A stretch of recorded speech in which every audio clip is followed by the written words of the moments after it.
What's new for C++ developers in Visual Studio 2022 17.112? We are happy to announce that Visual Studio 2022 version 17.12 is now generally available. This post summarizes the new features you can find in this release for C++. Standard library and MSVC compiler. As always, you can find all the details about our STL work in the changelog on GitHub.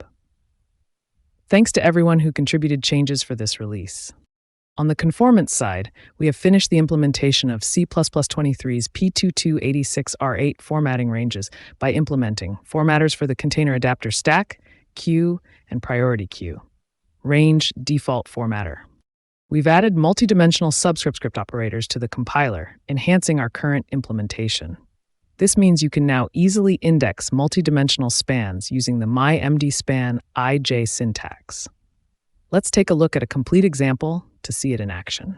This release also comes with some new C+26 features, removing the common reference requirement from the indirectly invocable concepts, a new specification for generate canonical, make std_ignore a first-class object. You'll find improvements to several debug visualizers, including those for mutex recursive mutex and move iterator. We added lifetime-bound attributes to min, max, clamp ranges, min, ranges max, and ranges clamp, allowing MSVC code analysis and clang W dangling to detect dangling references in improper usage. See the documentation for warnings C26815 and C26816 for more information about lifetime-bound annotations. Finally, we improved the performance of several types and algorithms. The popcount function now uses a compiler intrinsic on ARM64. We further improved the vectorized implementations of the min-max element and min-max algorithm families and optimized the search and find-end algorithms. We also overhauled the implementations of condition variable and condition variable any, which has knock-on effects on the timed mutex and recursive timed mutex types. Productivity. Setting command line arguments. For Unreal Engine projects, you can now set the command line arguments to pass to your application directly from the toolbar. This toolbar component will show up by default if you have the Game Development with C++ workload installed. If you don't see it, you can add it by right-clicking on the toolbar and selecting Set Arguments. We'll be adding support for this feature to non-UE projects in the future. Open folder for Unreal Engine project. We have added an additional entry point to open your Unreal Engine UpProject with Visual Studio's UpProject support. You can now open your UpProject directly from the File menu by selecting Open Folder. This will open your Unreal Engine project in Visual Studio. Change signature improvements. We have updated the Change Signature interface, allowing you to add, remove, and rearrange parameters in the Parameter Configuration section. Additionally, you can change their order by selecting and dragging them to a new position. The access methods remain the same. Press Ctrl+ to trigger the Quick Actions and Refactorings menu and select Change Signature. Build Insights. Run Build Insights on selected files. You can select a few files, run Build Insights on them, and see exactly how these files impact build performance. Filter projects. You can now filter results based on projects. Simply click the Filter button on the filter column header and select the projects you want to filter. Glob patterns to filter files. The file path filter is incredibly useful for narrowing down your analysis to specific directories or excluding paths that aren't relevant to your task. Enhance save experience. Now you can designate a folder to automatically store the reports so you can easily access them during your investigation. View explanations. You can now see a short description on how each tab of Build Insights can be used, along with a link to the documentation for a detailed explanation. Path adjustments. We have hidden full and relative paths to reduce clutter. To see full paths, simply hover over the file. You will also see a new file name column for both files and translation units displayed by default to help you quickly identify files without parsing lengthy paths. General productivity. Copy from the error list. When you copy an error from the error list using Ctrl+C, now only the description is copied to the clipboard. This makes it easier to search for the error online or share it with others. You can still copy the entire row by right-clicking the error and selecting Copy Row from the context menu or hitting Ctrl-Shift-C.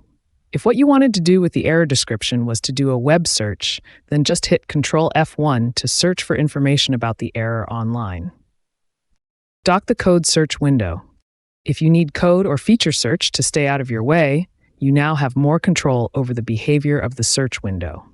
You can now dock the search window and perform tool window actions with it, like Solution Explorer and others. After opening Code Search or Feature Search, click on the box icon at the top right to convert it into a tool window. You may choose to dock it elsewhere, pop it out, auto-hide, etc.